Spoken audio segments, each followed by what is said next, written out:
انا اللي بغيت نقول لك السي حسن انني انا مع الاصلاح وانا مع التنظيم، واني يكون اصلاح شامل ويكون لا نحيد الكيوسكات كاملين اللي في الشارع. واخا هاد الكيوسكات واش عندهم الزبونيه عندهم السوق؟ عندهم ناس عندهم معارف ديالهم، عندهم هادو عندهم اللي طاكي عليهم، وانا حقاش معاق سي حسن، حقاش معاق سي حسن، عندي يد وحده سي حسن.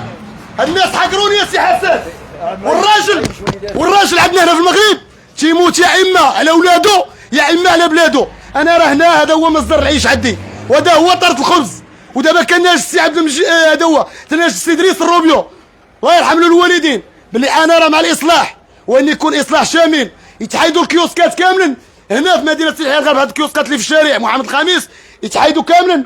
العيب والعار راه خليت الكيوسك ديالي، واني باش يجي واحد مرشكاره تكحزيه اللور ومرشكاره تخليه في الشارع، وواحد معذور تجي تظلم عليه وتقول له حيد وتقول لي اخر لابيل معاك.